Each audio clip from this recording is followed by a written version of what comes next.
Bonjour à tous et bienvenue dans ce webinaire d'EPE dédié à la gouvernance de la biomasse, la ruée vers l'or vert et plus précisément au lancement des actes de la série de webinaires que nous avions organisés entre le 30 novembre et le 4 décembre. Merci d'être tous là. Certains peut-être pour prolonger les débats de la première semaine, d'autres au contraire parce qu'ils n'ont pas pu y assister et donc qu'ils seront intéressés par les actes. Alors, je vais commencer par quelques préliminaires logistiques. Comme d'habitude, nous voulons une session interactive, mais vous êtes trop nombreux pour que nous puissions vous ouvrir tous les micros de tous les auditeurs. Donc, le chat est ouvert pour vous. Mettez-y vos questions au fur et à mesure des interventions ou des réactions que vous auriez aux interventions des intervenants que je vais présenter dans une minute. Et nous les prendrons parfois rassemblés par thème dans la seconde partie du webinaire. Deuxième préliminaire, la session sera enregistrée et vous pourrez la retrouver en replay sur le YouTube d'EPE d'ici 2 jours, je pense. Et donc, ceci étant dit, le sujet donc, de la ruée vers l'or vert et de la question de la gouvernance de la biomasse, comme vous le savez, trouve ses racines dans la publication ZEN 2050, Imaginer et construire une France neutre en carbone, qu'avait publié EPE en 2019 et qui avait fait apparaître, en rassemblant toutes les demandes de tous les secteurs pour remplacer les fossiles par de la biomasse, qu'il y aurait vraisemblablement qu'il fallait s'attendre et prévoir des tensions sur l'usage de la biomasse, des conflits d'usage, l'usage de la biomasse et l'usage des terrains, donc des forêts, des pailles, des déchets organiques et également des terres. Donc, le webinaire essayait d'explorer ces aspects, a fait intervenir, déjà, nous l'avons organisé en partenariat avec plusieurs organisations, l'ADEME, BPI France, la Caisse des dépôts, le CVT à l'Envie et l'IDRI, dont vous allez retrouver certains ici ce soir, et a fait intervenir une trentaine d'intervenants. Et donc, vous allez avoir bientôt en ligne cette magnifique petite publication. Les débats étaient animés à l'époque par Frédéric Danré, ici présent, qui a également rédigé ces actes, que nous allons entendre tout à l'heure dans un autre rôle. Et donc, vous aurez cette publication sera accessible en ligne et vous devriez avoir dans le chat le lien pour vous y reporter. Et quand le webinaire sera fini, il vaut mieux écouter le débat d'aujourd'hui. Alors, ces travaux, depuis, le sujet a un petit peu évolué. Il y a 2 indices qui montrent qu'il est actuel et peut-être montant. Un premier indice très concret, puisqu'on est dans le monde économique, c'est que le prix du bois de construction a doublé depuis 1 an. Bien sûr, c'est une matière première. Bien sûr, tous les prix des matières premières sont assez volatiles, mais c'est quand même un signe d'une petite tension sur ce marché. Donc, il faut sans doute s'attendre à ce que ça continue. Le deuxième, plutôt dans le monde de la recherche, est que l'INRAE, donc l'Institut de la recherche agronomique, vient de publier une perspective scientifique bioéconomie qui, là aussi, suggère que les choix politiques à différentes échelles vont poser la question de modèles de croissance, de sobriété en matériaux, en matières premières et en énergie. Et donc, cet organisme scientifique se pose le même genre de questions que le monde économique que nous représentons se posait à l'automne dernier. Donc, ces indicateurs montrent que ce webinaire est peut-être plus actuel que simplement un résumé des webinaires de novembre et décembre. Et nous avons, puisque ce sujet progresse, nous avons le plaisir d'avoir 5 intervenants ce soir à qui je vais donner la parole dans cet ordre. Donc, Marc Chaussade, qui est le directeur exécutif du consortium de valorisation à l'Envie, qui est l'Alliance de la recherche pour l'environnement, qui est en particulier très orienté sur les questions de bioéconomie et de chimie verte.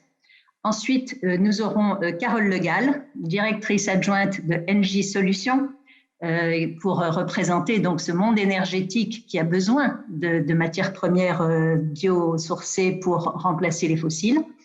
Nous aurons ensuite Frédéric Danré, donc, qui avait animé les débats de novembre, qui a rédigé les actes pour ce que vous trouverez et qui va aujourd'hui, il est par ailleurs auteur, il nous disait tout à l'heure que c'est son 49e ouvrage et que le 5e sort bientôt, et qui va ici représenter plutôt la sensibilité société civile, environnementale, etc., le monde écologiste, environnemental dans ce débat. Nous donnerons ensuite la parole à Philippe Mangin, qui est président de InVivo, groupe coopératif, premier groupe coopératif français, membre de PE, et qui est également vice-président de la région Grand Est, et donc qui vit déjà dans son territoire ces questions de développement économique fondé sur la bioéconomie et un peu de régulation des usages de cette biomasse qui est récoltée. Et puis enfin, Sébastien Treyer, donc directeur général de l'IDRI, partenaire de cette série, et qui est tout à fait expert sur les questions de gouvernance. Et donc, il pourra nous dire comment il voit, comment les travaux de son institut, d'abord, comment les travaux, pas seulement de son institut, mais les réflexions sur la gouvernance s'organisent à différents niveaux, que ce soit au niveau local, au niveau européen. Donc, sans plus attendre, je vais donner la parole à Marc.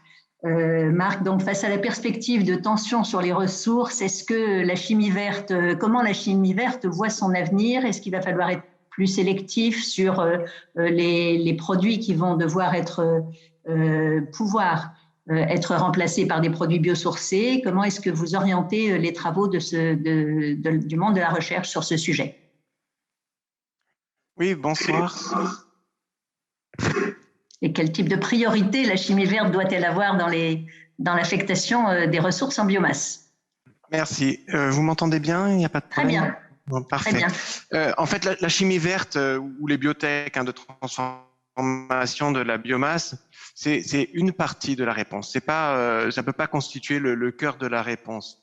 En fait, la chimie verte va s'insérer dans les filières de production et d'utilisation de biomasse existantes pour contribuer finalement à la fois à la création de valeur de ces filières et en même temps à la résilience économique des filières et des territoires. Alors, tout de suite, on voit que la notion de filière industrielle, c'est quelque chose qui est important à mettre. Vous avez indiqué tout à l'heure, oui, ouais. On perd un peu le son, mais... Ah. Vous avez indiqué, c'est bon là, vous m'entendez? Oui. Oui. Vous avez indiqué tout à l'heure qu'il y avait une forte croissance de la demande, et c'est vrai, ça contribue aussi à un déficit économique de la France, un déficit commercial de la France, pardon, dans le domaine de la filière, des filières de bois-papier, c'est un déficit qui est très important, hein, 7,4 milliards en 2019. Les chiffres 2020, bon, ils sont un peu particuliers évidemment. La France exporte finalement du bois un peu brut et elle importe des produits à valeur ajoutée, ce qui veut dire que vraiment on a un souci de présence de filières industrielles et en fait il y a vraiment enfin voilà, si on veut utiliser la biomasse pour trouver des usages, pour développer des usages sur des coproduits, il est vraiment nécessaire de créer ces filières-là qui vont utiliser les produits, ça permettra de laisser les produits sur place, de réduire les impacts transport, de créer de la valeur dans les territoires. Et voilà, si on le fait pas, finalement, toutes les réflexions sur la chimie verte, sur les technologies, sur etc., on va passer à côté puisqu'on continuera à importer de la biomasse et on continuera à fragiliser des filières locales d'exploitation de biomasse.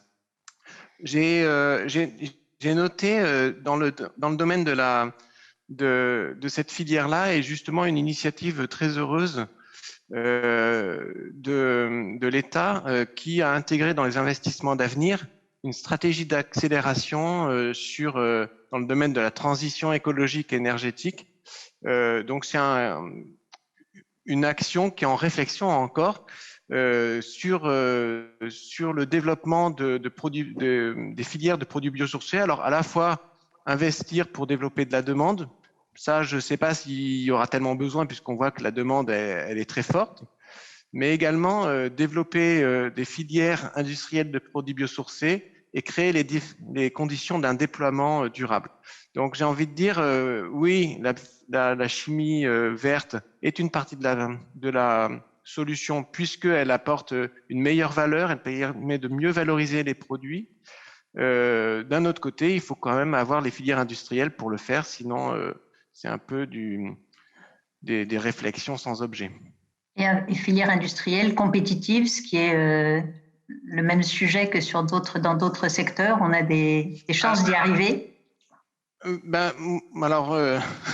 Monsieur Mangin, je vais peut-être me permettre de citer une autre région que la vôtre, mais quand on voit dans la région Aquitaine, on voit qu'il y a des filières, des écosystèmes qui sont très compétitifs et qui sont compétitifs à partir du moment où ils sont intégrés. Il y a une solidarité entre les acteurs et on crée de la valeur à travers des écarts de production.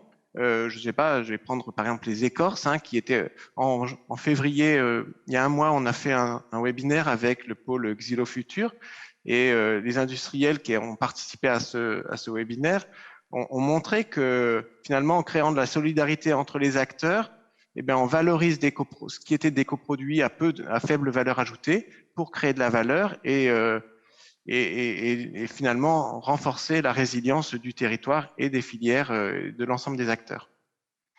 Merci beaucoup. Alors, Carole Legal, donc directeur général adjointe de NJ Solutions. Justement, le bois est une des grandes ressources sur lesquelles compte NJ pour fabriquer du biogaz et remplacer le gaz fossile, fabriquer de la chaleur. Est-ce que vous pouvez nous dire comment vous sentez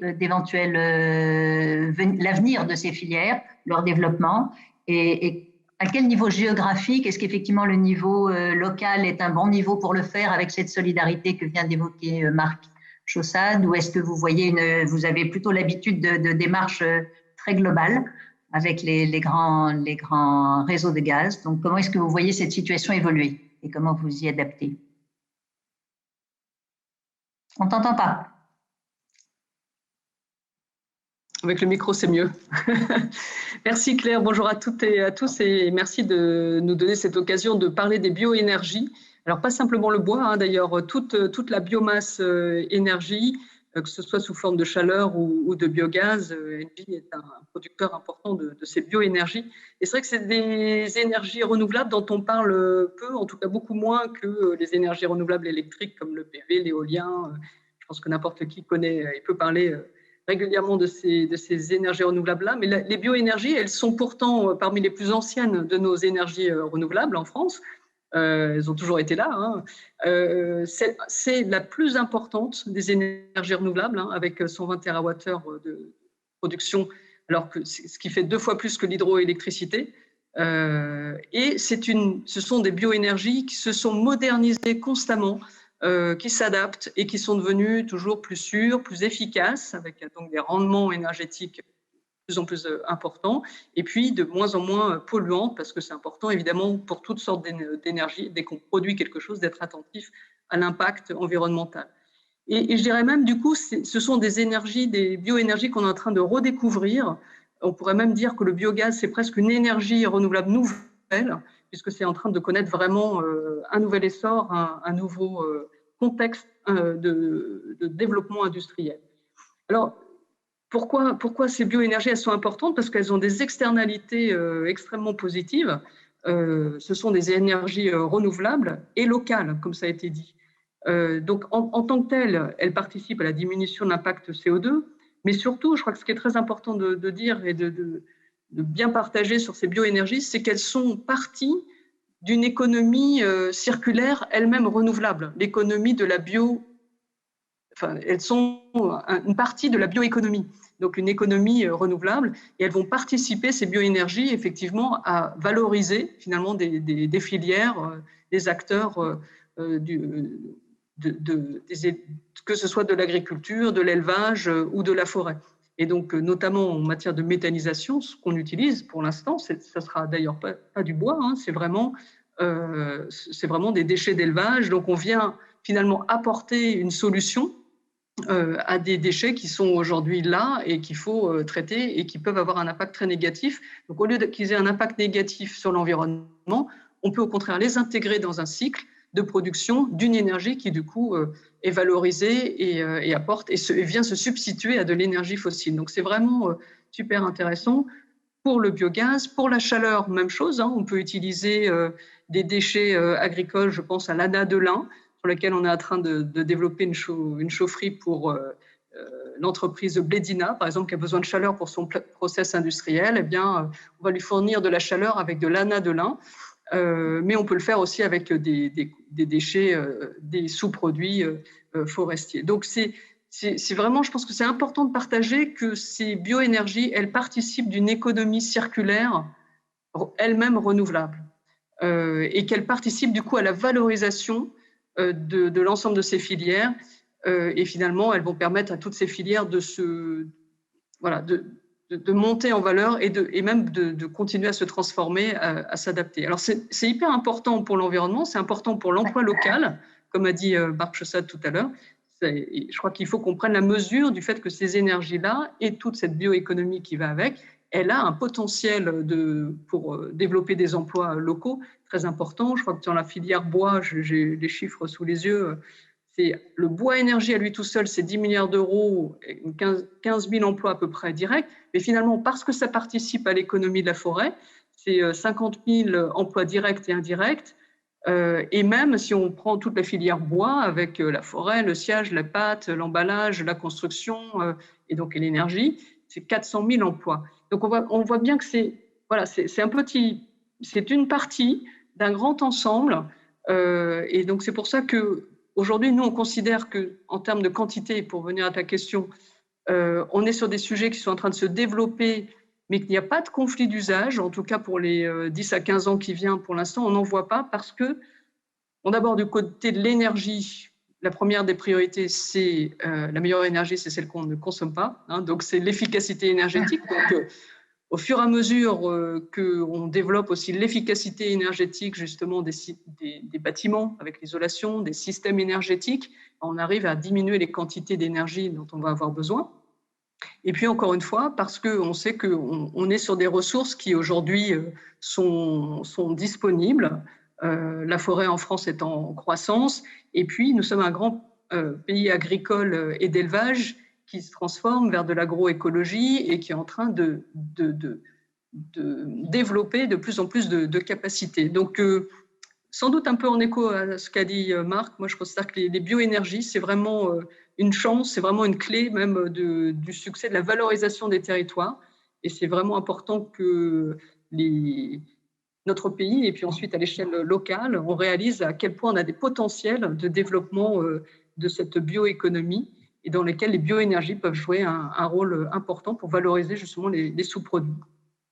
Merci beaucoup, Carole. C'est effectivement très encourageant. Et il y a tous ces emplois, et malgré les exportations de bois dont parlait Marc Chaussade, donc il y a encore un potentiel peut-être supérieur. Frédéric Danhé, l'économie qui repose sur le bois semble quand même se heurter un petit peu, et on le voit maintenant de façon récurrente, à une certaine opposition d'une partie au moins de l'opinion publique à attention biodiversité, attention pas de forêt industrielle. Comment est-ce que vous voyez comment est-ce que vous le sentez?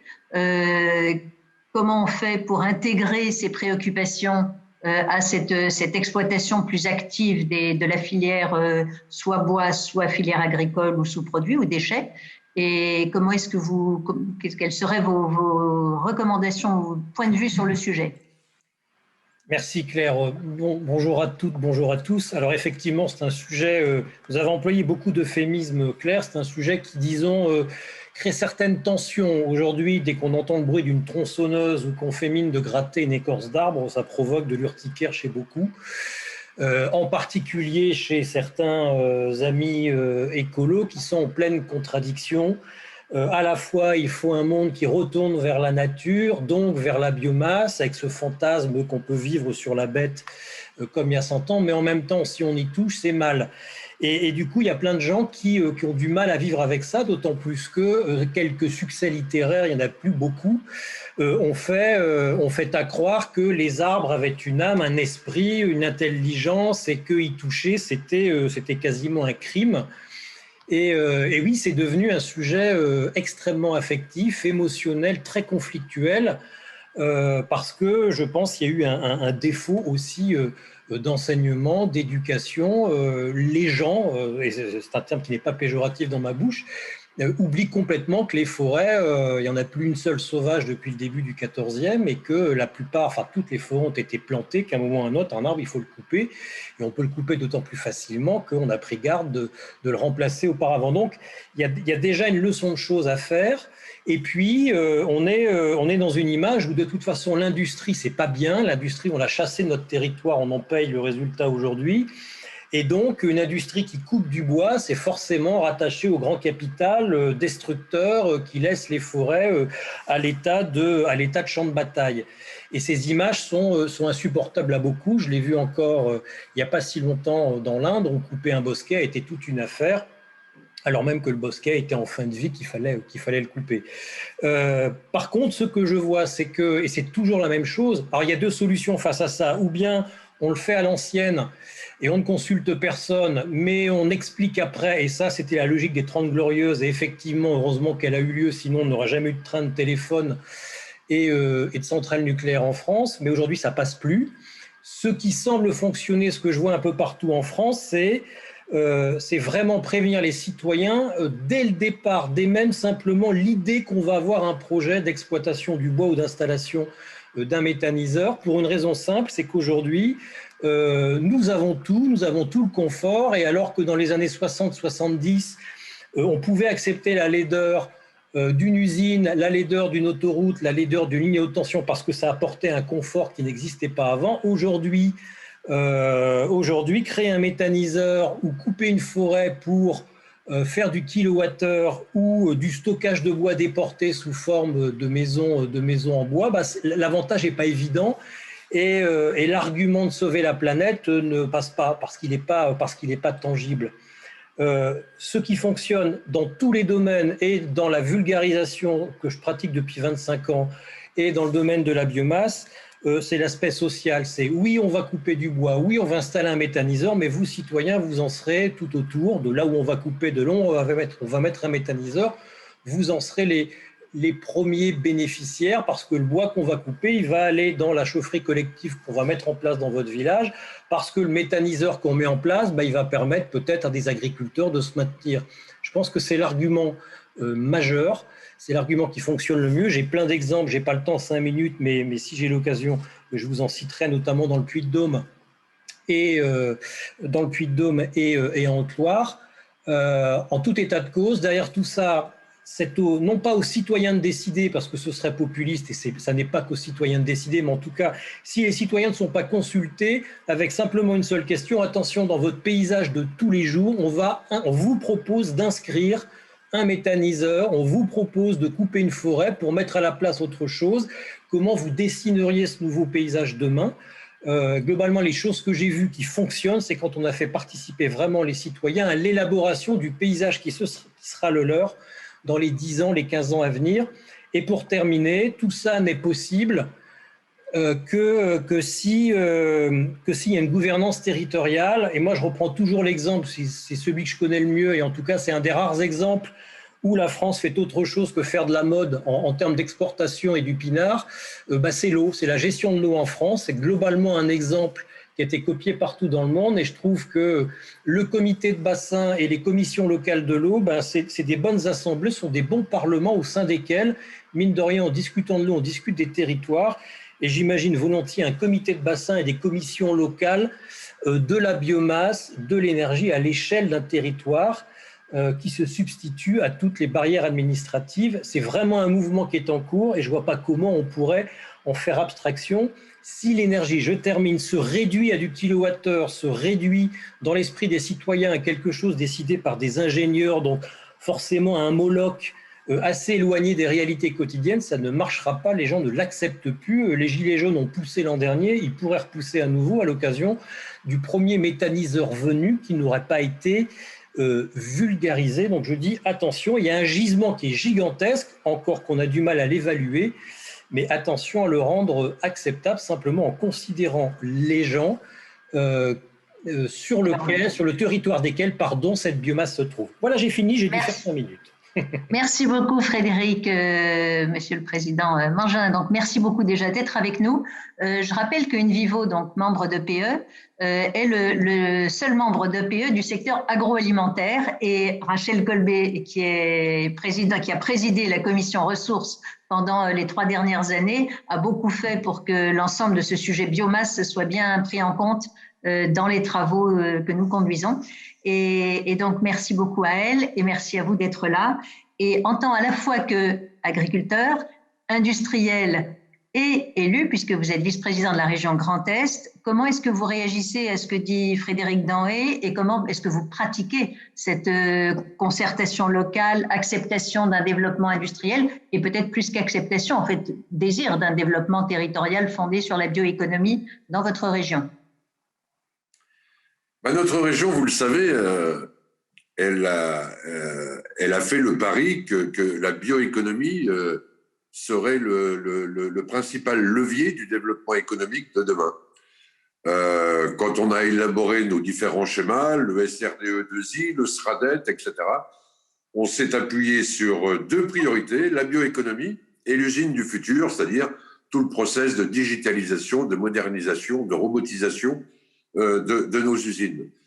Donc la bioéconomie, on y croit beaucoup dans notre région. D'abord parce qu'on est une région agricole importante, une région forestière importante aussi, et donc on est persuadé que ce sera le meilleur levier de cette transition écologique que nous voulons poursuivre. Mais tout ça, c'est pas un long fleuve tranquille. Comment vous dire? La bioéconomie n'est acceptable que si elle ne s'appuie pas sur une intensification irraisonnable de l'agriculture, que si elle développe une utilisation plus importante des pesticides. Si c'est ça, arrêtons. Et si on y prend, ça peut être ça. Et c'est peut-être même pas bon pour le bilan carbone global. Exactement.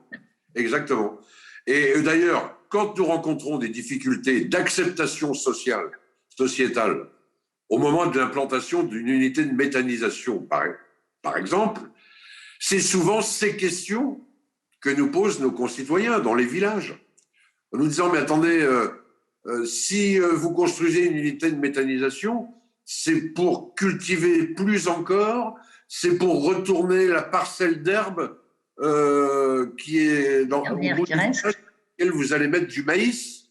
Voilà les questions qui sont posées. Et donc, à Invivo, dans notre région, nous avons instauré une gouvernance de tout ça et mis en place ce qu'on appelle des contrats de filière. On a élaboré un contrat de développement de la méthanisation durable. Et nous lançons une AMI très prochainement avec des conditions d'éligibilité très strictes. On veut une méthanisation durable, à la différence de ce qu'on a pu connaître en Allemagne à une époque. Ils ont un peu changé leur fusil d'épaule, mais les méthaniseurs en Allemagne n'étaient alimentés que par du maïs, au point que la production laitière a été abandonnée. Les éleveurs préférant faire du maïs pour le méthaniseur plutôt que pour les vaches laitières. On n'en veut pas de ça. On ne veut pas de ça. Et ce n'est pas un modèle de développement durable, ça. Donc, la bioéconomie est intéressante si elle est aussi un levier de la transition agricole. Et elle peut l'être. Et elle doit l'être. Alors, pour revenir à la méthanisation, comme exemple, nous constatons, et je voyais d'ailleurs que le think tank Terra Nova venait de publier des choses qui vont dans le même sens, on constate que la méthanisation peut être l'occasion de transformer son système d'exploitation et d'avoir, par exemple, un couvert végétal tout au long de l'année. Vous voyez qu'aujourd'hui, après la récolte du mois de juillet et jusqu'au mois de novembre, et parfois même jusqu'au mois d'avril, la terre est nue. Eh ben, c'est pas bon. Lessivage, érosion, etc., etc. On peut mettre ce qu'on appelle une culture intermédiaire, c'est une graminée, on peut imaginer toutes sortes de cultures qui aura la vocation à capter le carbone, à piéger le carbone, à éviter l'érosion, le lessivage, etc., et qui servira à alimenter une partie de la ressource du méthaniseur. Donc là, c'est un vrai levier enfin, c'est une vraie façon d'instaurer l'agroécologie dans le système d'exploitation. Et donc de baisser l'usage des pesticides, parce que plus on intègre de cultures différentes sur un sol, moins les résistants ont de chances de se développer. Résistance aux produits chimiques notamment, hein, aux herbicides, oui. Etc. Voilà. Donc, oui au développement de la bioéconomie, et nous y croyons très fort, à condition que ce soit une occasion de transition de l'agriculture et de développement de l'agroécologie. Je disais contrat de filière, on l'a fait pour la méthanisation, on le fait pour les biocarburants. Ce que nous voulons, c'est que l'automobiliste qui va prendre du B85 dans son réservoir, ou enfin de l'E85 ou du B7, il faudrait qu'il puisse savoir d'où vient cet agrocarburant. Biocarburant, oui. Et dans notre région, avec les différents acteurs, nous essayons de labelliser un biocarburant issu des territoires, qui s'inscrit dans une économie circulaire, et j'ose même dire de circuit court. S'il y avait une étiquette sur la pompe qui dise « ce E85 est produit à l'usine de Bazancourt dans la Marne et il a été produit sur des modes de production agricole respectueux, etc., etc. », je pense que l'acceptation sociale serait beaucoup plus forte, évidemment, et que surtout, nous serions dans ce qui nous mobilise, c'est-à-dire le remplacement des ressources fossiles par des ressources renouvelables dans des conditions de durabilité réelle. Merci. Voilà, je ne veux pas attarder davantage, mais vous dire un peu… Je pense que vous aurez un certain nombre de questions qui vont venir sur ces réalisations, d'ailleurs, qui sont plus que des projets, et que vous êtes sur la voie de la gestion de bassin biomasse qu'évoquait Frédéric, mais ça nous amène aux questions de gouvernance et de comment est-ce que ces niveaux… on voit bien que les questions se posent à des niveaux locaux, comme on vient de le dire, à des niveaux nationaux, la politique, à des niveaux européens, où la politique agricole, on sait bien qu'elle est faite au niveau national et au niveau européen. Comment on va arriver à rendre tout ça compatible, Sébastien ? Merci Claire. J'ai malheureusement pas la réponse toute faite à cette question, mais je voudrais souligner à quel point ce qu'on vient d'entendre rapporte un débat français qui a extrêmement mûri d'expériences douloureuses sur un certain nombre de sujets, hein, notamment dans la région Grand Est. Je pense que c'est extrêmement frappant d'entendre Philippe Mangin expliquer comment la bioéconomie doit s'intégrer dans une transition agroécologique réussie. Hein. Ça me semble extrêmement frappant. Et ce que je veux souligner, c'est qu'on n'est quand même pas forcément au même niveau de maturité dans l'ensemble de la discussion européenne. Monsieur Mangin parlait des Allemands, de ce qui se passe en Allemagne avec la méthanisation. Moi, je voudrais juste dire que pour ce qui concerne, je pense que ce qui est extrêmement aligné avec la maturité du débat qu'on vient d'entendre ici, c'est la politique de recherche et d'innovation européenne. Je viens de finir on a présenté en décembre avec 14 autres collègues européens un rapport sur résilience et transformation, comment est-ce qu'on peut essayer de piloter la politique de recherche et d'innovation sur la bioéconomie et l'agroalimentaire en Europe. Et en fait, on a fait un vibrant plaidoyer pour une bioéconomie telle qu'on je viens de l'entendre des différents collègues. J'aurais dû citer Marc aussi parce que le CVT à Landi a beaucoup contribué à ça. Et je vais citer quelques exemples pour montrer le contraste par rapport à une autre vision qu'on entend beaucoup en Europe. Ça parle de rediversification au lieu de poursuite de la spécialisation. Ça parle de désintensification, ou en tout cas d'éviter d'empêcher une surintensification. Je me permets d'appuyer un peu plus que ce qu'a dit M. Mangin, donc il pourrait évidemment dire que ce n'est pas ce qu'il a dit, mais disons que ça va dans ce sens-là. Et ça parle notamment d'essayer de construire dans les territoires un ensemble de filières plutôt qu'une seule filière spécialisée dont les coproduits de l'un soient les inputs de l'autre filière, donc dans une logique de maillage et de tissu de bioéconomie qui serait beaucoup plus génératrice d'emplois et qui serait en plus une solution en fait dans les besoins de reconversion des territoires pour un grand nombre de nos territoires pour des problèmes de viabilité économique. On a vu les dirigeants paysans, agriculteurs et agroalimentaires de Bretagne dire en fait il faut qu'on change de modèle agricole pour la Bretagne et pas juste pour les beaux yeux du Green Deal et des environnementalistes. Et donc là, comment est-ce qu'on va reconvertir les emplois des PME de la charcuterie et du lait en Bretagne? Je ne parle pas uniquement des agriculteurs, mais de ces emplois-là, vers quoi ils vont pouvoir se tourner? C'est cette bioéconomie-là dont on est en train de parler. Je trouvais que c'était frappant dans les intervenants des uns et des autres. Il faut aussi que ce soit une bioéconomie qui respecte la capacité de charge des écosystèmes locaux. On a parlé de carrying capacity dans notre rapport et ça me semble extrêmement important. Et on l'entend en France, même si ce n'est pas facile de voir ce que ça veut dire. Je parle de la Bretagne et les algues vertes, on pourrait aller loin dans cette discussion-là, mais c'est bien ça qui est en jeu dans la logique de rediversification et de désintensification. Et finalement, ce qui apparaît aussi dans notre rapport, c'est l'idée que les équipements industriels qu'on doit essayer d'imaginer ne sont pas forcément des gros équipements industriels fortement capitalistiques et concentrés dans une partie du bassin de production. Il faudrait imaginer, là, mais on parle d'un idéal, hein, des trajectoires d'innovation qu'on doit essayer d'imaginer c'est ça qu'on dit dans ce rapport, des équipements industriels qui, dans la mesure du possible, devraient être distribués dans les territoires au plus près des producteurs de biomasse, parce qu'il y a plus de chances que ça respecte cette capacité de charge des écosystèmes. Ça, c'est pas évident, hein. Et je ne suis pas en train de dire qu'on a la solution et que je saurais quoi expliquer à M. Mangin quand ensuite il faut déployer ça dans les territoires du Grand Est. Mais on est quand même à l'inverse d'un certain nombre de visions sur des agrocarburants avec des biocarburants de troisième génération qui seraient d'énormes usines implantées plutôt à Fos-sur-Mer et au Havre que disséminées dans les territoires. Et donc, ça interpelle beaucoup les industriels de l'énergie. Et je pense que d'avoir Engie autour de la table est extrêmement intéressant pour ça, pour à la fois les réseaux qu'on doit penser et les équipements industriels qu'on doit penser.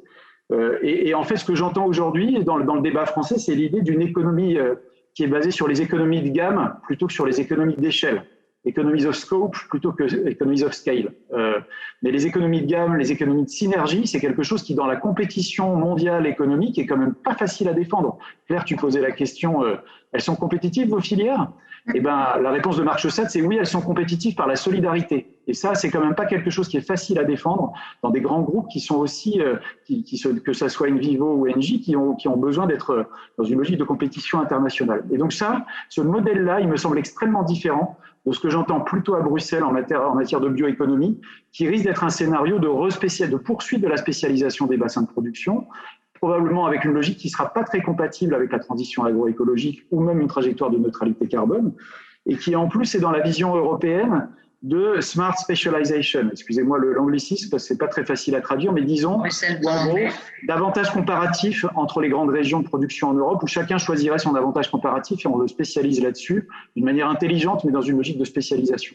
Et nous, dans notre rapport, on plaide pour smart rediversification. On veut être intelligent et en plus pouvoir rediversifier nos territoires. Mais ça, en termes de... Donc ça, je voulais juste souligner à quel point ce qu'on vient de dire n'est quand même pas le scénario tendanciel, n'est pas le scénario qu'on entend le plus à Bruxelles, et ça suppose que les acteurs économiques qui sont autour de la table fassent corps, j'allais dire, et soient capables de se coordonner. Ce n'est pas du tout une évidence, même si on fait des efforts, et je suis ravi d'entendre à la fois Envivo et Engie dire que c'est ça le type de projet qu'il faudrait monter ensemble. Et ça suppose probablement une logique de coordination. Je cherche à dire aussi qu'on a nos régions en Europe qui sont... Si on parle de smart specialization, c'est qu'ils sont quand même les territoires sont dans une logique de course à l'attractivité pour les investisseurs pour qu'on ait des usines et des emplois. Et la mise en concurrence des territoires européens pour essayer d'être celui qui va tirer par des avantages parfois indus, et là je fais référence à des problèmes de fiscalité que je ne devrais pas évoquer ici, mais disons de laisser... Mais qui ont été débattus à l'automne. Cette course à l'attractivité, elle va pas permettre d'aller dans le bon sens.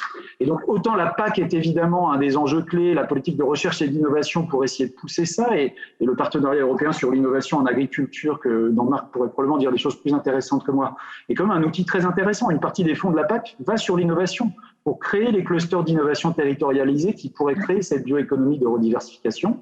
Mais il y a aussi besoin d'essayer de voir comment la concurrence, je ne suis pas en train de dire que j'ai une solution sur la réforme de la politique de concurrence européenne dans un marché qui doit rester commun, mais probablement qu'on doit réussir à penser autre chose par rapport à la concurrence entre les territoires, et ça me paraît de ça, c'est une question commerciale et de course à l'attractivité qu'il faut changer dans le logiciel des politiques publiques si on veut gouverner ça.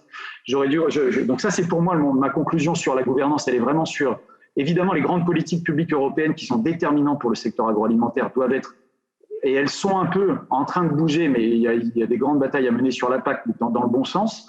Mais il y a aussi ces politiques qui organisent la concurrence entre les territoires qu'il faudrait penser différemment. Et mon dernier point, c'est de dire qu'évidemment, je crois que tu l'avais mentionné, Claire, la capacité des acteurs du territoire à travailler ensemble va être absolument déterminante. Et au-delà des secteurs habituels de la biomasse. D'avoir Engie autour de la table, c'est très frappant pour moi aujourd'hui.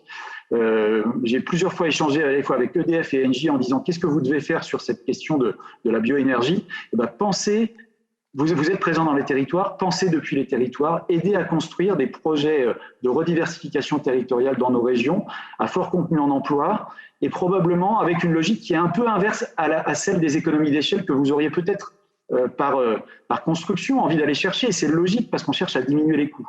Mais il y a peut-être un surcoût des économies d'échelle que moi j'appellerais à l'inverse plutôt des économies de gamme, des économies par la synergie qu'il faudrait aider à faire valoir, et peut-être que les agences de l'eau dont parlait Frédéric Denrey pourraient nous aider à financer une partie des coûts de transition des investissements qui paraissent être trop qui paraissent ne pas être dans une logique d'économie d'échelle. Et bien peut-être qu'un acteur environnemental comme l'agence de l'eau peut aider à investir dans quelque chose qui semble être trop diversifié avant qu'on voit les bénéfices économiques qu'on pourrait en tirer. Écologique. Carole, le monde énergétique a été bien interpellé. Est-ce que tu veux commenter un petit peu ce qui vient d'être dit, en particulier sur ces questions de compétitivité? Moi, je voulais vraiment confirmer que côté Engie, on a une vision des énergies décentralisées. Dès lors qu'on parle d'énergie thermique, et la moitié des énergies que nous utilisons, c'est de l'énergie thermique, l'énergie thermique ne se distribue pas facilement, pas très loin. Donc, en fait, on a depuis très longtemps, avec les réseaux de chaleur, on a une vision extrêmement locale. Et d'ailleurs, les réseaux de chaleur qui utilisent beaucoup de bioénergie, et pas que d'ailleurs, qui savent aussi recycler de l'énergie qui aurait été perdue sinon, de l'énergie dite fatale, et donc qui s'inscrit vraiment dans cette logique d'économie circulaire locale. Elle existe depuis des années, et d'ailleurs au service de collectivités locales. C'est dans le cadre souvent de délégations de services publics. Donc on développe et on produit pour le compte d'une collectivité locale qui est ensuite propriétaire de ces installations. Et on le fait pour le bénéfice des habitants. Et pour la méthanisation, j'ai bien entendu M. Mongin, et on n'a aucun problème avec ça. Au contraire, on pense effectivement qu'il faut absolument que les modalités de production de méthaniseurs soient évidemment durables et doivent du coup s'inscrire dans des stratégies de développement local. Et typiquement, la méthanisation telle qu'on la voit, ce sont des petites méthanisations, enfin, je ne sais pas qualifier le terme de petite, mais en tout cas, des projets, il y en a 1000 en France. Ça permet de répartir, finalement, d'être proche de là où il existe des sources. Alors, il faut peut-être quand même suffisamment de sources pour ne pas risquer d'assécher ou justement d'être trop spécifique vis-à-vis de ceux qui viennent abonder à ces méthaniseurs. Mais on voit bien qu'il y a des enjeux de taille. Ça ne sert à rien d'être trop gros. Il faut mieux être adapté au territoire, aux ressources qui sont là localement, et être capable de s'adapter d'ailleurs. Et effectivement, le fruit d'expérience, côté méthanisation, on est tout à fait en faveur de ces méthanisations sur base d'effluents d'élevage, avec une limitation extrêmement stricte aux quelques intrants qui peuvent être type maïs ou autres intrants agricoles, parce que peut-être que dans certaines situations, il en faut quand même. Mais je pense que c'est vraiment toute cette intelligence de la connaissance des ressources qui sont présentes et de leur impact positif sur le développement local qu'il faut pouvoir appréhender quand on monte ce genre de projet. Donc, je crois que c'est important d'être à l'aise avec ce côté local, d'être à l'aise avec la notion de co-bénéfice, et puis de renverser un peu le mode de vision où à chaque fois qu'on fait quelque chose, on pense à un impact sur l'environnement, ça c'est sûr, et donc il faut être attentif à ça. Il faut aussi voir la valorisation de l'environnement, de quelle manière, au contraire, on va pouvoir enfin reconnaître aussi les territoires dans lesquels on s'inscrit.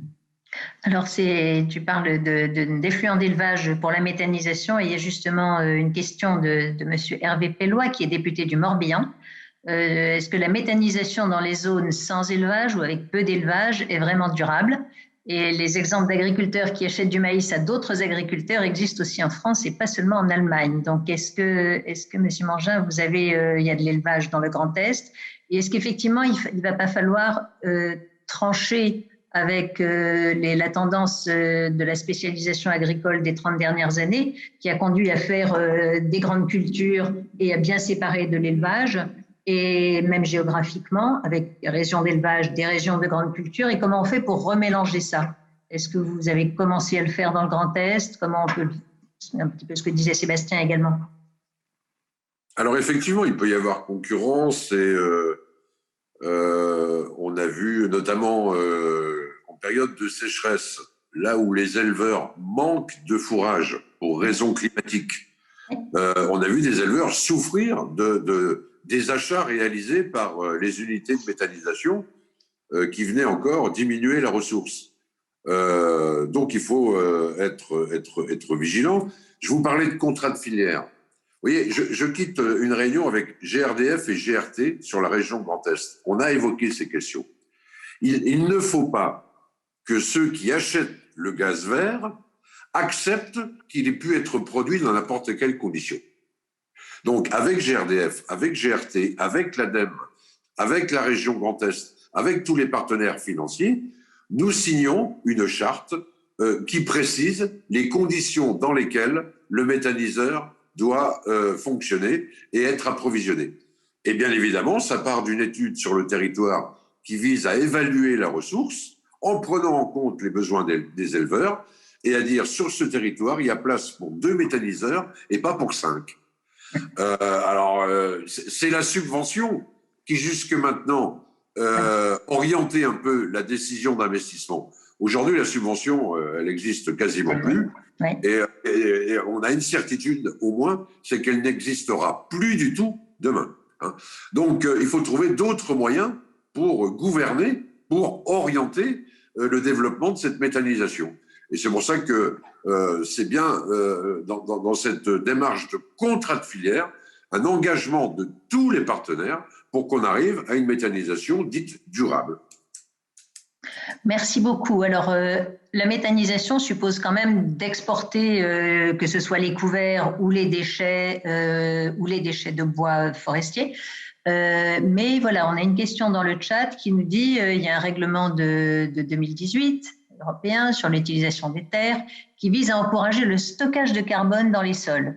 Est-ce qu'il n'y a pas un conflit et comment on va harmoniser à la fois ce stockage de carbone dans les sols et le prélèvement de tout ce qu'on peut pour aller nourrir le monde énergétique et agricole, bien entendu, enfin, voire industriel.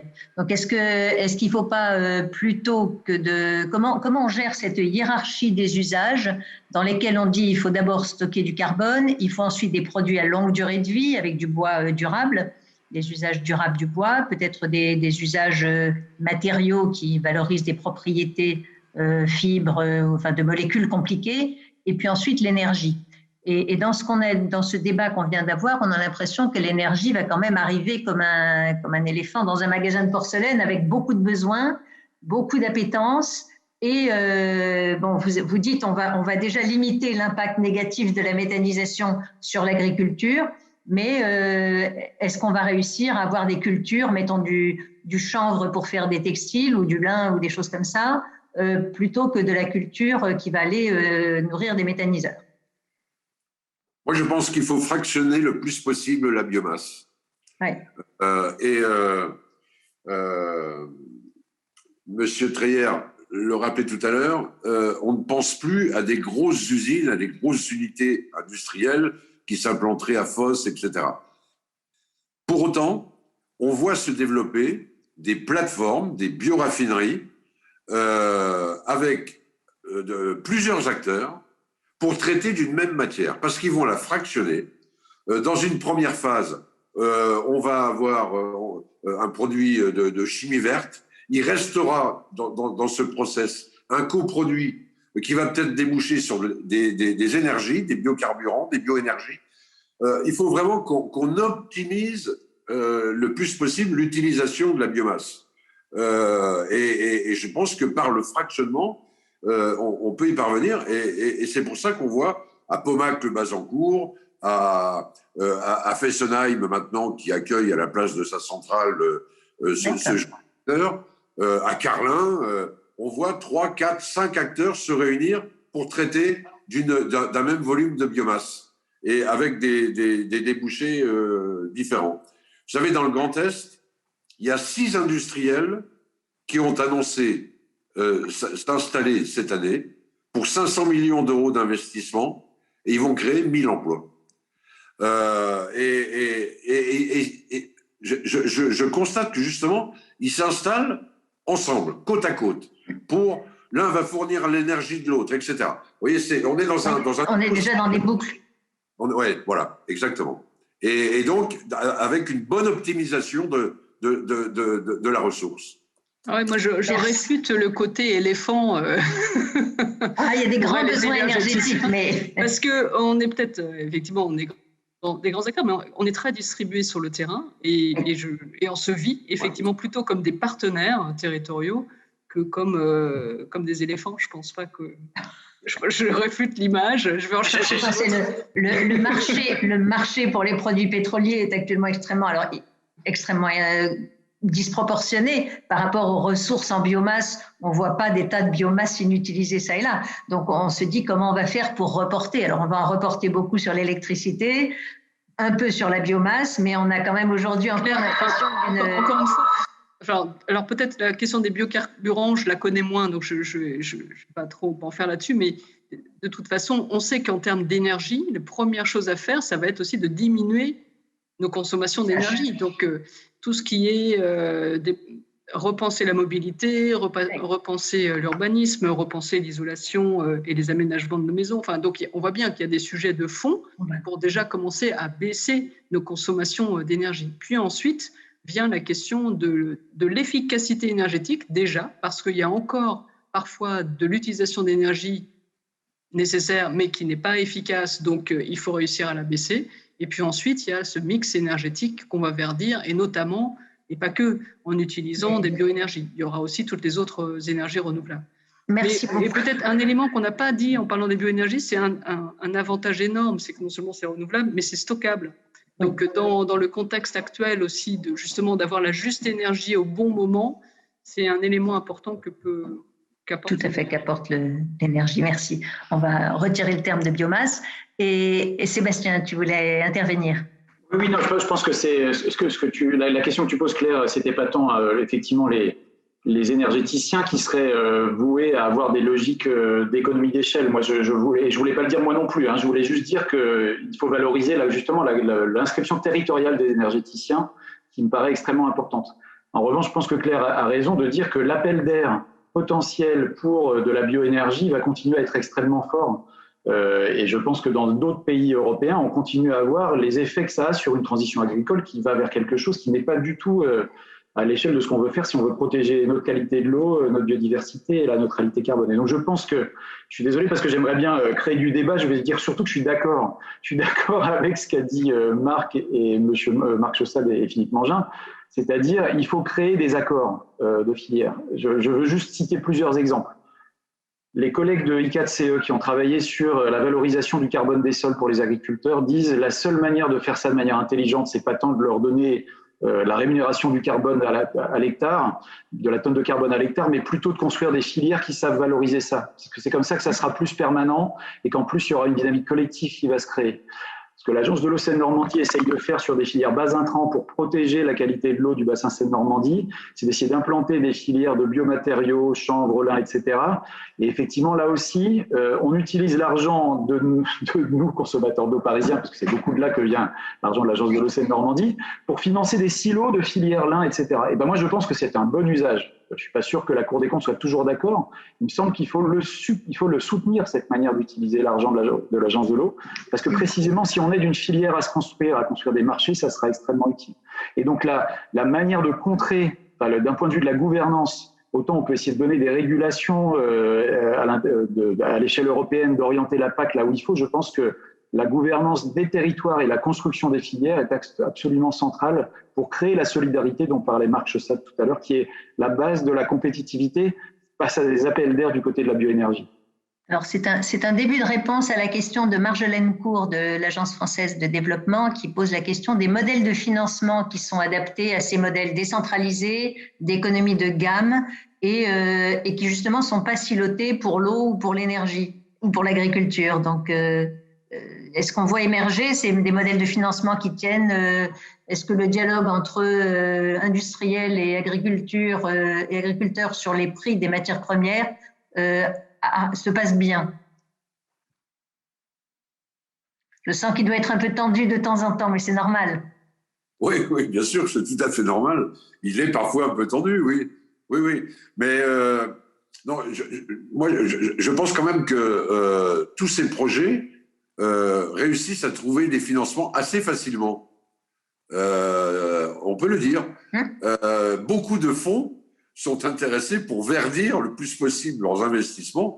Et généralement, s'agissant des bioénergies, de la chimie verte, enfin, même les startups qu'on aide à franchir le passage difficile jusqu'à l'industrialisation, trouvent assez facilement des... alors bien sûr, les collectivités aussi sont là pour les accompagner, mais moi je suis plutôt agréablement surpris de notre capacité à mobiliser des fonds. On doit le dire. Marc Chaussade, en valorisation de la recherche, on voit aussi une appétence pour des projets ou un afflux d'argent ou une volonté d'investisseurs? Alors, c'est une question un peu compliquée. Je sais pas. Je pense que oui, il y a quand même pas mal d'investissements dans la recherche et dans l'innovation. On a vu dans nos études de bibliométrie qu'effectivement il y a beaucoup de publications dans le domaine de la biomasse et notamment au niveau de l'économie circulaire. La question s'est posée tout à l'heure du carbone dans le sol. En fait, toutes les filières dont on a parlé qui sont locales, et j'inclus notamment la méthanisation, favorisent un retour au sol des nutriments, de l'azote, du phosphore, qui sont extrêmement importantes pour un développement de l'agriculture. Il ne faut pas oublier que ça évite aussi la production d'engrais chimiques en améliorant finalement le retour au sol des... Voilà, c'est ça. Sur les modèles économiques, enfin sur le financement, ce qu'on voit, c'est que quand on arrive à développer effectivement des écosystèmes locaux, il y a des financements parce que en fait, comment dire, la rentabilité immédiate, directe, est peut-être un peu plus faible puisque on crée des contraintes, sauf que la résilience est plus importante. Donc finalement, la vulnérabilité aux cours mondiaux dont vous avez dit qu'elle était très forte, la vulnérabilité est bien réduite et donc les investisseurs sont en confiance. On peut en plus drainer des fonds européens, FEDER, etc.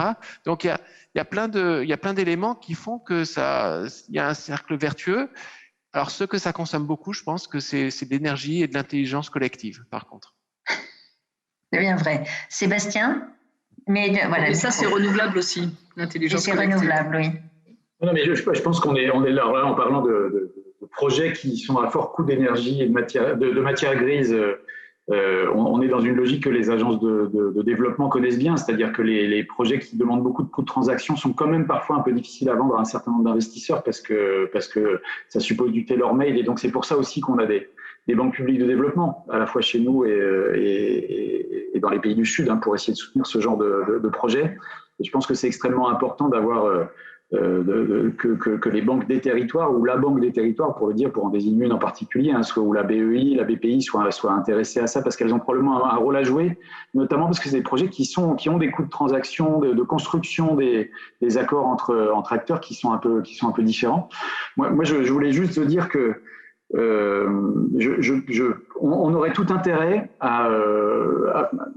je pense, à faire connaître du secteur financier en général j'allais dire ce narratif, excusez-moi l'anglicisme, l'histoire des projets dont on est en train de parler aujourd'hui, ces projets de territoire intégrés qui sont d'échelle pas forcément industrielle et néanmoins avec une vraie logique de rentabilité et de compétitivité économique, parce que je pense qu'aujourd'hui, le secteur financier se dit sur un certain nombre de sujets, dans l'énergie, dans les transports, je vois ce qui est marron, je vois ce qui est vert.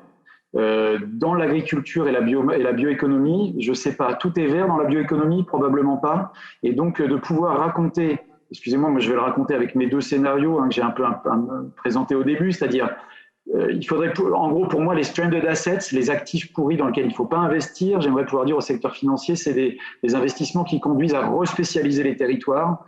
Et il y en a d'autres qui sont des investissements qui sont dans cette logique de rediversification dans une bioéconomie intelligente qu'on vient de montrer. Et je pense que je pense que ce que je viens de dire là est trop caricatural, un peu trop critiquable, et qu'on a besoin d'aider le secteur financier à avoir une grande idée sur le secteur de la bioéconomie, qu'est-ce qui est vert et qu'est-ce qui n'est pas vert. Ça serait à mon avis extrêmement utile pour qu'on ait aussi en tête cette logique que même s'ils sont plus compliqués, ces projets-là sont l'avenir, et que les projets qui paraissent simples peuvent aussi être des stranded assets, des actifs dans lesquels il vaudrait mieux pas investir. Effectivement, on a une question de Véronique Debilly de l'Office français pour la biodiversité qui pose la question à laquelle il n'y aura donc pas de réponse, qui est: est-ce que les cultures intermédiaires à vocation énergétique, les CIV, sont réellement neutres en termes de stockage et émissions de gaz à effet de serre? Et si on a de l'économie intégrée, ça va être très très difficile de découper exactement leur empreinte carbone. Mais je ne sais pas si on a des éléments de réponse à lui donner. Parce que dans une économie intégrée, on a du mal à dire quelle est la part précise donc ça change effectivement un petit peu l'approche de gouvernance. Mais je ne sais pas si quelqu'un veut répondre à sa question. Peut-être, Monsieur Mangin, vous savez. C'est un sujet sur lequel on est tous mobilisés, sur lequel on travaille. Bon, la culture intermédiaire, jusqu'à sa récolte, elle va capter le carbone, dans tous les cas. Bon, et une fois sa récolte, on sème la culture alimentaire. Bon, donc on peut dire que cette culture intermédiaire n'a pas été rendue au sol, et donc il y a une perte organique. On a laissé les racines peut-être. Voilà, mais on a laissé, effectivement. Donc, mais c'est vraiment un sujet sur lequel on travaille, parce qu'il faut effectivement apporter des réponses précises sur la question. Oui, alors, si je peux me permettre, juste, je pense qu'à l'inverse un peu de ce que tu disais, je pense qu'il vaut mieux pas découper et qu'il vaut mieux essayer de comprendre le bilan carbone et le bilan environnemental global du système d'exploitation, parce que ce qu'on cherche, c'est une transition agricole qui fasse sens sur l'ensemble. Excusez-moi, je vais retourner à la multifonctionnalité, concept des années 2000 pour le secteur agricole, mais que la transformation du système d'exploitation dans la recomplexification des rotations, etc., permet d'être performant sur le carbone, la biodiversité, la qualité de l'eau et surtout les emplois et l'économie. Et donc, il vaut mieux pas essayer de découper, à mon avis. Tout à fait, tout à fait. Alors, plusieurs questions de Valérie Laramé de Energograd qui dit: plusieurs intervenants ont évoqué des problèmes de gouvernance et on est là sur ces filières locales et ces écosystèmes locaux. Frédéric Danhé proposait pas de la confier au comité de bassin, mais plutôt d'imaginer quelque chose qui ressemblerait à un comité de bassin de biomasse. Et la question, c'est: est-ce qu'il n'y a pas un risque politique de diluer les responsabilités? Et est-ce que ça ne serait pas à la région chef de file énergie-climat, puisque effectivement la région est chargée de faire un schéma régional énergie-climat de transition énergétique, d'organiser cette gouvernance? Elle le fait manifestement un petit peu dans le cas du Grand Est, mais on sent bien qu'il y a quand même le niveau européen qui fait des choses et le niveau national et peut-être même des niveaux plus locaux. Si Frédéric, qui est parti, si on se rappelle de Frédéric qui parlait de cette acceptation très très locale au niveau pratiquement du village quand il s'agit de couper un bosquet. Donc comment la région, est-ce que la région arrive à travailler, à être un peu chef de file avec tous ces niveaux? Comment fonctionne la subsidiarité, si ce n'est pas un gros mot? Mais écoutez, il faut que cette gouvernance se construise à tous les échelons. Nous, Région Grand Est, nous y participons au niveau national, dans le cadre de ce que Agrimer a mis en place sur la bioéconomie. On est un des acteurs. Même chose au niveau européen. On a construit une gouvernance régionale, puisque avec le pôle IAR, le pôle de compétitivité, la région co-préside un conseil d'orientation stratégique qui réunit tous les acteurs. Et au niveau local, il faut absolument y travailler. Il faut que les citoyens participent à cette mobilisation pour la transition énergétique. Et donc, il ne peut pas y avoir un projet sur le territoire qui n'associe pas les citoyens. Ça, vraiment, il faut imposer cette règle. En plus, on peut même imaginer que cette participation des citoyens soit financière.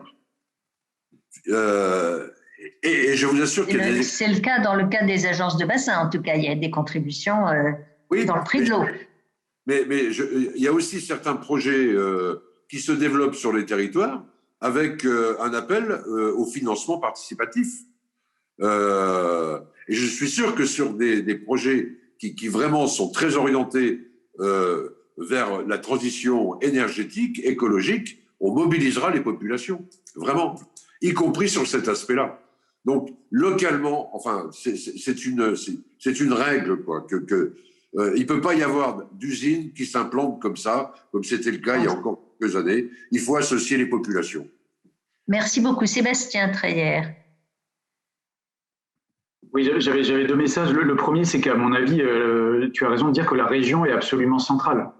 Quand on voit les politiques européennes qui sont déterminantes, beaucoup de leur application est renvoyée à l'échelon national pour la PAC aujourd'hui, mais avec des effets qui renvoient beaucoup aux régions. Et moi, je pense que c'est une bonne chose. C'est-à-dire qu'on a besoin de penser. En fait, on est en train, pour moi, avec le Green Deal, si on prend vraiment au sérieux ce que disent monsieur Timmermans et madame von der Leyen, l'idée c'est quand même qu'on est en train de penser la reconversion industrielle de la plupart de nos territoires et de nos secteurs.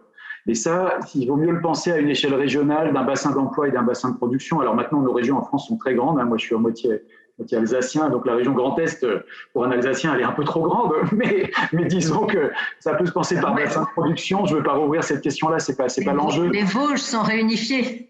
Tout à fait. Bon, je suis un peu lorrain aussi, vous savez, donc c'est parce que je ne veux pas rentrer dans des histoires très personnelles. La question principale, c'est de dire les pôles de compétitivité, ça a été aussi pensé dans cette logique-là. La manière dont les métropoles pensent leur politique alimentaire, c'est aussi quelque chose qui se développe quand on voit la ville de Paris essayer d'avoir son établissement agricole. C'est quelque chose que je trouve intéressant à observer. Et donc la région est à mon avis, vraiment au cœur, même si toutes les échelles comptent, la région est vraiment au cœur. Et l'autre chose que je voulais dire, c'est que, juste pour souligner encore une fois ce que disait M. Mangin sur la participation du citoyen, si on veut faire une reconversion de nos territoires vers un autre modèle économique, et la plupart d'entre eux, je citais la Bretagne tout à l'heure comme quelque chose d'assez radical, mais la plupart d'entre eux, il est possible que ça soit ça l'enjeu des prochaines décennies, il faut que ça soit participatif. On ne peut pas juste faire ça entre les acteurs économiques actuellement présents, il faut associer les citoyens. Et les démarches, on pourrait citer la région Occitanie pour en citer une autre, qui a fait une démarche région énergie positive, une conférence citoyenne, et puis toutes les démarches que, là je ne vais pas citer de territoire en particulier, mais zéro le chômeur de longue durée, toutes ces expérimentations-là sont à mobiliser et elles ont une dimension participative extrêmement importante. Merci beaucoup. Marc Chaussade et puis ensuite Carole Le Gall. Micro. Oui, je voulais signaler que en fait, il y a énormément, comment dire, on se demandait si c'est les régions ou pas les régions. Je pense que tout le monde peut mettre de l'ardeur, de l'énergie, de l'énergie personnelle et de l'envie dans ce sujet. Dans une étude qu'on n'a pas publiée encore, tellement parce qu'on s'est aperçu que le sujet était extrêmement foisonnant, on a recensé un certain nombre d'initiatives de territoires pour créer justement ces écosystèmes autour de la valorisation de la biomasse. Et il y a tellement de choses, on a trouvé tellement de choses qu'on a du mal à en faire une synthèse. Mais c'est des petits territoires, il y a des sites qui recensent un certain nombre d'initiatives. Et puis il y a des choses qui prennent de l'ampleur. Et récemment, donc ça, on part vraiment du terrain. Donc c'est des collectifs d'habitants, des CUMA aussi, des coopératives d'utilisation de matériel agricole. Je crois que c'est comme ça l'acronyme. Qui se mettent d'accord avec des collectivités des villages pour mettre en œuvre un projet porté par quelques personnes, et c'est des choses extraordinaires et financées effectivement par les habitants. Et tout récemment, donc ça c'est au niveau local. Et tout récemment, alors je suis pas là pour faire l'article des investissements d'avenir, mais quand il y a des choses qui sont belles, il faut aussi les signaler. Il y a eu les territoires d'innovation de grande ambition et on est allé proposer à des initiatives locales de leur donner de l'ampleur grâce à un investissement national.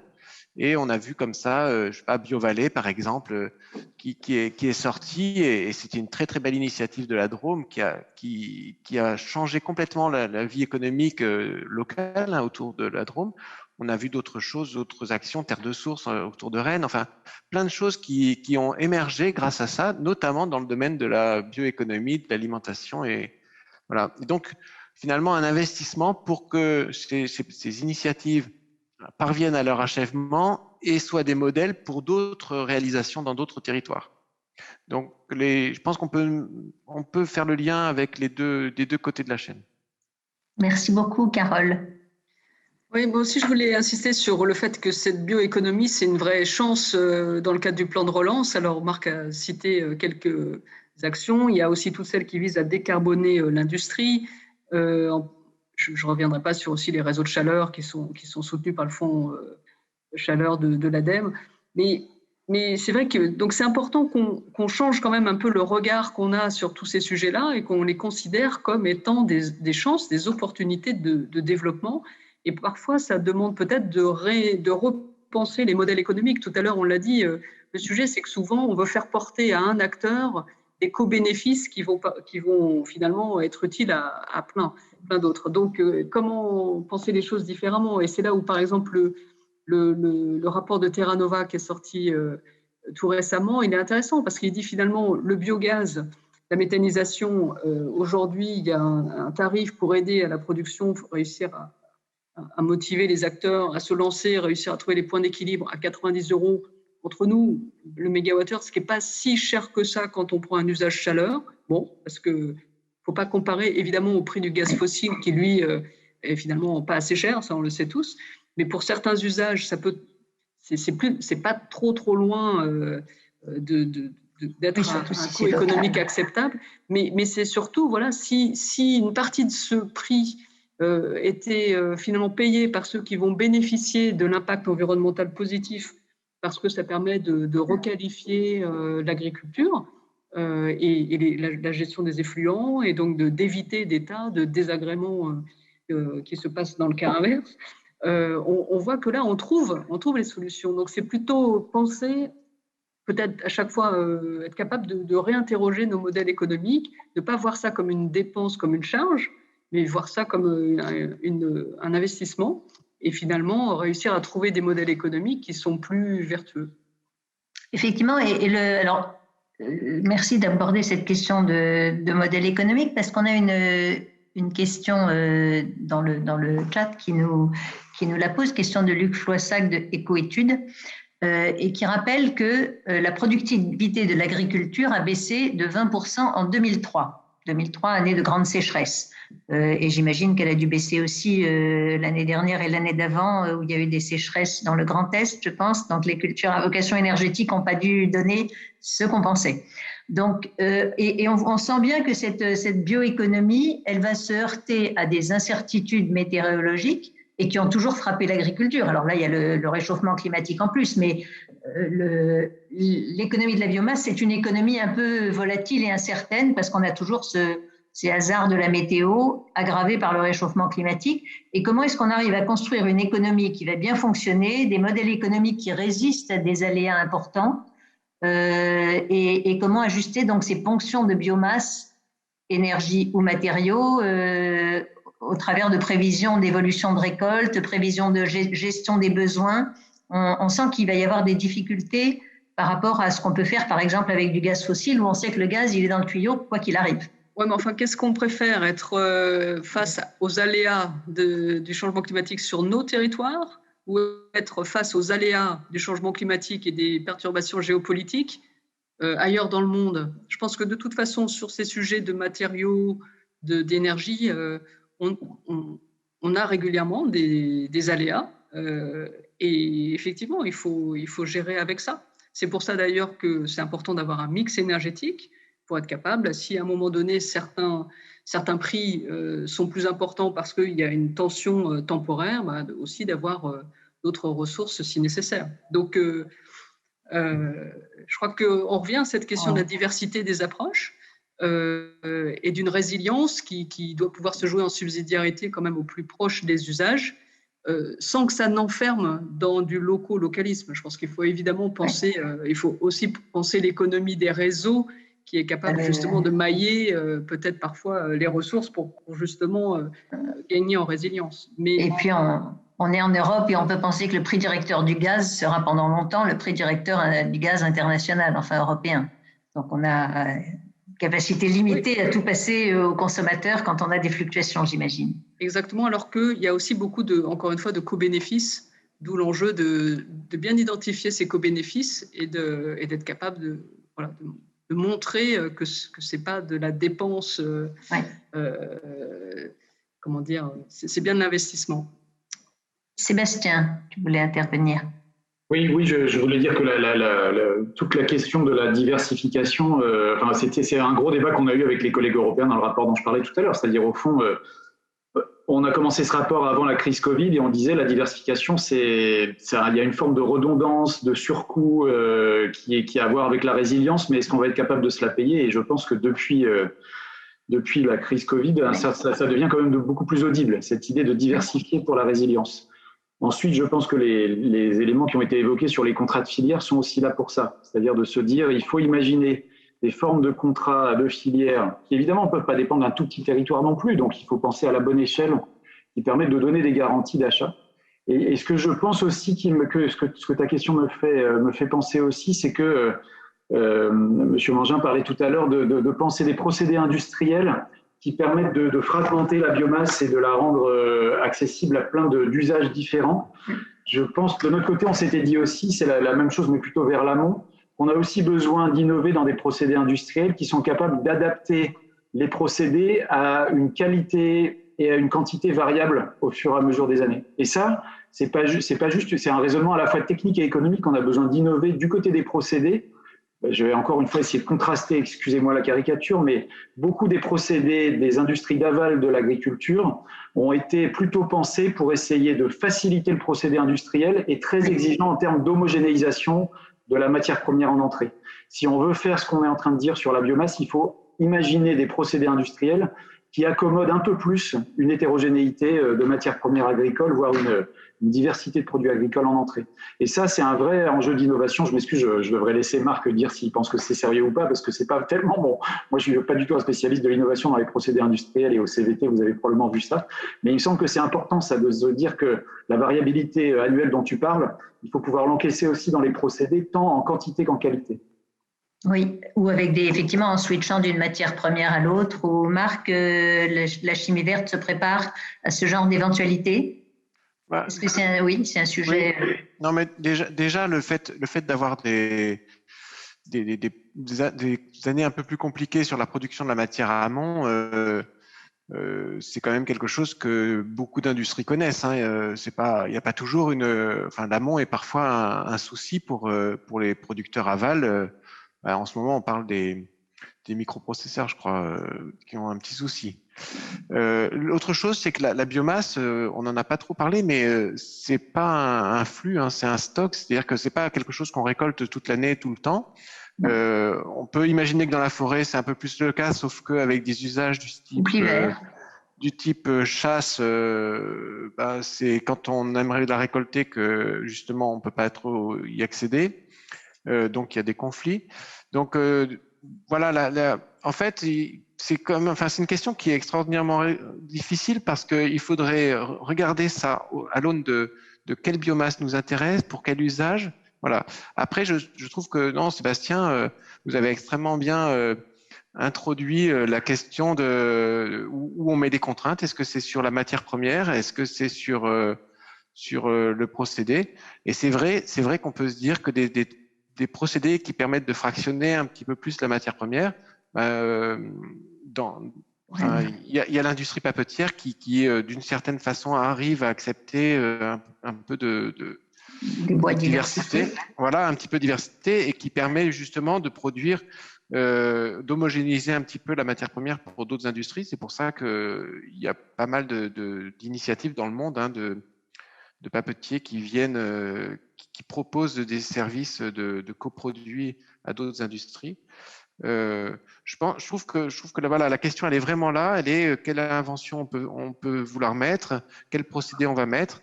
Mais la réponse à ça va dépendre de tout un ensemble, c'est-à-dire quelle filière on crée, pour quel usage, avec quelle matière première et quel contrat on a avec les producteurs de matières premières, parce qu'il faut aussi que les producteurs ne varient pas trop non plus. Enfin, voilà, avec les assolements, si le territoire est trop petit, il peut y avoir carrément des coupures. Là, c'est même pas des baisses de productivité, c'est des arrêts de production de matières premières. Hein. Donc voilà, je pense que la matière première amont, Stéphane Ledoux, qui travaille avec moi sur ces questions-là, a très vite vu que la problématique de la matière première amont est une vraie problématique et peut-être questionnée un petit peu trop tard quand on veut réfléchir à ça.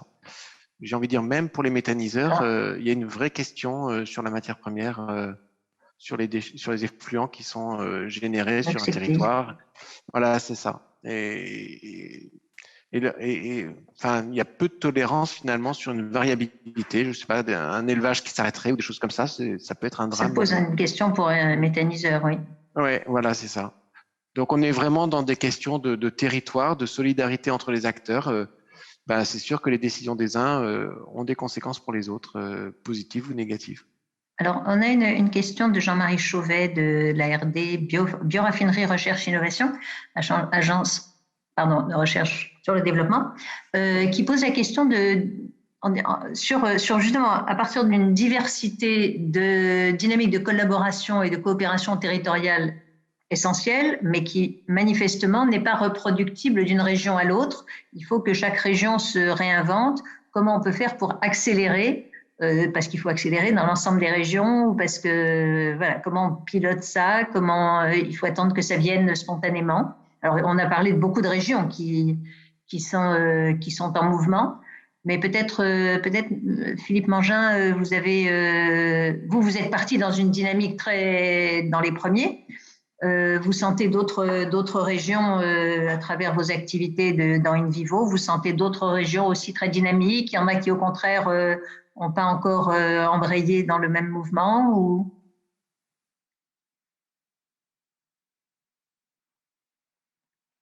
Ah, on a perdu Philippe Mangin. Quelqu'un d'autre peut répondre à cette question de Sébastien ?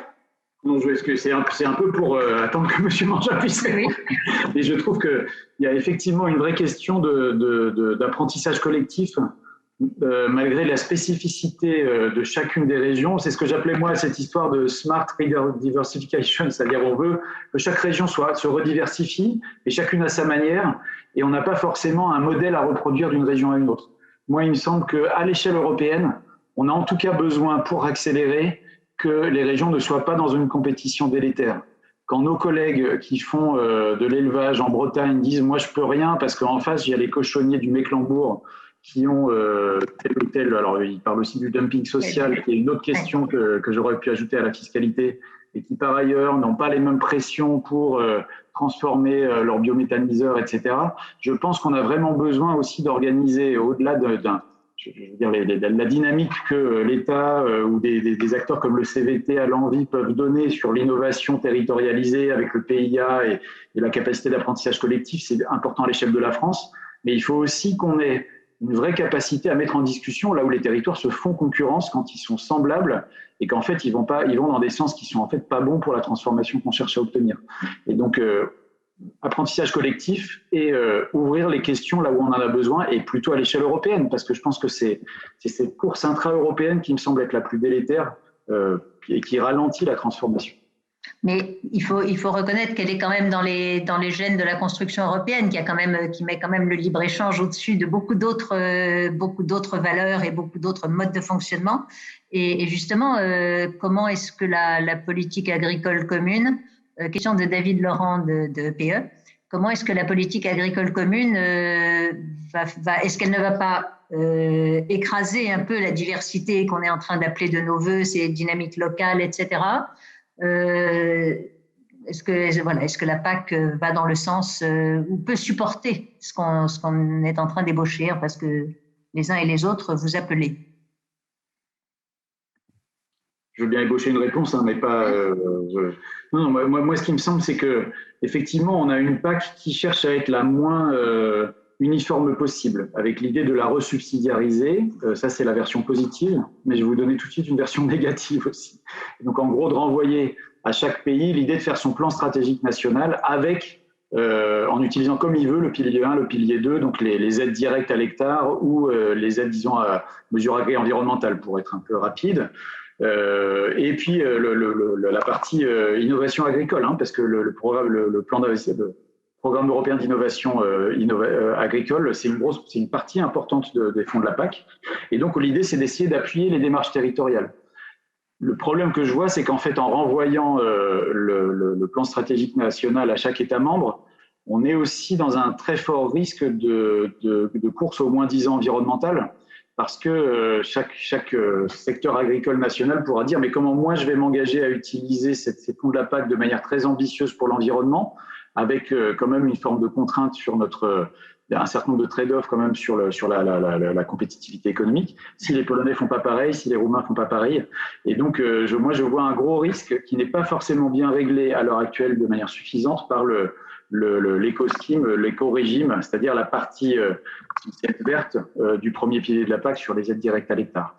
Donc, on est bien dans cette logique de subsidiarisation qui paraît logique, mais si on n'a pas quand même des règles d'ambition environnementale suffisantes partout, on risque d'être tous sur le reculoir et d'en faire le moins possible.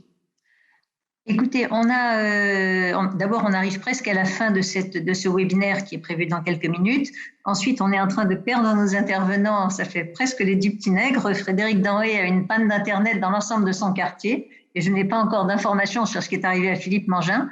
Mais je vais peut-être demander à vous trois qui êtes encore là de faire un petit mot de conclusion avant de clore ce webinaire. Carole, peut-être ? Merci Claire. En conclusion, peut-être pas une conclusion, une ouverture, hein, parce que je pense que le sujet est devant nous. Moi, j'étais ravie de dire quelques mots sur les bioénergies, biomasse chaleur et biogaz, qui sont des énergies pourtant anciennes, mais vraiment qui sont en train de se moderniser, qui sont inscrites sur les territoires et qui ont un potentiel encore très important et qui peuvent jouer un rôle clé non seulement pour décarboner notre mix énergétique, mais aussi participer au développement durable de notre économie. Merci beaucoup, Marc Chaussade.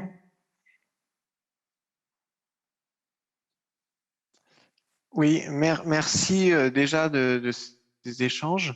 Moi, je vais ah ben voilà, Frédéric. Le printemps, c'est quand même la fête de la biomasse. C'est vraiment le bon moment pour faire ce séminaire, ce webinaire. Il y a beaucoup de vitalité dans les bois. La forêt est extraordinaire. Cette vitalité, on peut se dire que malgré tout le recul qu'on a, que l'humanité a, elle est encore aujourd'hui peut-être pas très bien exploitée. Il y a beaucoup de marge d'exploitation. On se dit que, enfin, il semble quand même que la prise de conscience actuelle, à la fois des consommateurs, des citoyens, des investisseurs et des acteurs industriels et agricoles, rendent quand même assez optimiste, parce que, un peu à contrario de ce qu'on pourrait penser, finalement, les solutions qui sont vertueuses pour l'environnement, un certain nombre sont également vertueuses pour l'économie et pour l'emploi. Donc, ont un potentiel. Voilà. Alors, je ne veux pas être trop naïf. Hein, je vois bien aussi les écarts qu'il peut y avoir, mais voilà, c'est ça. Mais quand on voit un certain nombre de dynamiques, régionales, j'en ai cité certaines, où réellement emploi, économie et environnement vont de pair, on peut quand même être optimiste, voilà, et se dire que après il y a du boulot et il faut des gens sur le terrain pour se remonter les manches, pas seulement dans les bureaux pour faire des études. Merci beaucoup. Frédéric, donc, qui est réapparu, on est content parce que j'ai évoqué les 10 petits nègres, mais au moins il y en a un qui est revenu. Un mot de conclusion du débat que tu n'as pas entendu, mais ou de bonnes résolutions pour continuer à suivre le sujet. Oui, je suis désolé, j'ai tout essayé, puis c'est revenu comme par enchantement, je ne sais pas pourquoi, apparemment c'est toute ma roue là. Bon, bref, non, c'est juste un exemple, parce que je ne peux pas rebondir sur les propos qui ont été tenus. Moi, j'ai vu un village qui s'appelle Anzal-Luguet, dans le Puy-de-Dôme, un village qui est peuplé de gens âgés, de gens qui ont peu de moyens, de gens qui sont entourés de forêts, qui pourtant se chauffent au fioul, dans des maisons mal isolées, immenses, avec peu de revenus. Et un chef d'entreprise s'est dit, le chef d'un bureau d'études s'est dit, c'est quand même bête que les camions descendent vers la ville à Clermont-Ferrand pour la chaufferie bois avec notre bois à nous, et que des camions remontent de Clermont-Ferrand avec du fioul. Et donc ce type-là a monté une espèce de réseau d'entreprises entre le chauffagiste, le créateur de chaudières, le forestier, le scieur, etc., pour monter un micro-NJ qui fait tout, qui livre du kilowattheure depuis la forêt jusqu'à l'ingénierie financière, en récupérant des subventions, en jouant sur les C2E pour fournir quoi? Pour créer un micro-réseau de chaleur urbaine, qui a priori n'aurait jamais dû voir le jour compte tenu de la faible densité énergétique, ce qui le rendait non susceptible d'être concerné par le fonds chaleur de l'ADEME. Et pourtant, ce réseau a été monté en profitant d'une ouverture opportune de la voirie pour mettre de la fibre optique. Ce réseau a été créé, la facture énergétique des gens a chuté d'un facteur 3, je crois, et puis comme toutes les maisons, y compris celles qui étaient en vacances nombreuses, parce que le village n'attirait plus, puisque même les maisons en vacances et les maisons à retaper ont été équipées, le village attire à nouveau des gens, et une nouvelle salle de classe va ouvrir. Enfin voilà, ce que je veux dire pour là, c'est que derrière cet exemple, c'est que voilà, En tout cas, il y a des belles histoires. Des belles histoires, et c'est parce que c'est local, parce que les gens étaient impliqués, et parce que le premier avantage pour les gens était d'améliorer leur niveau de vie. Voilà, et moi je vois ça partout. Je termine là-dessus. Merci beaucoup Frédéric, et merci d'avoir été là et de tout ce que tu as fait pour ce sujet avec nous ces derniers mois. Et puis un mot de conclusion de Sébastien Treyer. Non, mais enfin, je suis désolé parce que je pense que j'ai déjà beaucoup parlé, juste pour dire qu'effectivement, la conjonction d'acteurs qui étaient autour de la table est extrêmement frappante. On était tous très d'accord cet après-midi, et je trouve ça... Non, mais c'est bon signe, c'est l'optimisme dont faisait preuve à la fois Carole, Marc et Frédéric. Moi, je pense néanmoins qu'il faut le faire savoir, et Monsieur Mangin aussi, bien sûr. Il faut qu'on le fasse savoir, parce que je pense que cette conjonction, elle est un peu particulière. Je ne dis pas que ce n'est pas pour décerner un bon point à la France, mais ce qui me rassure, c'est que des grands acteurs comme InVivo et Engie ne sont pas des acteurs uniquement français. En tout cas, ils ont moyen de se faire entendre. Et donc, je pense qu'il faut qu'on continue à porter la voix de ce qu'on s'est dit cet après-midi dans des échelles d'organisation, notamment bruxelloises, pour que ça rende crédible la bioéconomie qu'on a décrite cet après-midi. Merci beaucoup Sébastien. On compte effectivement sur l'IDRI qui est au cœur de ces négociations et discussions. Et je vous recommande donc une nouvelle fois de lire La ruée vers l'or vert, quelle gouvernance pour la biomasse, que vous trouverez sur le site internet. Voilà, si tout le monde peut le voir en gros. Ne manquez pas de le lire et continuons le débat. Évidemment, c'est un débat qui est très, très loin d'être fini. Merci à tous les intervenants, merci à tous les auditeurs et merci à Laura Azoulay, David Laurent, Sylvie Gillet qui ont participé à l'organisation réussie de ce webinaire. Au revoir à tous. Merci Claire. À tous. Merci.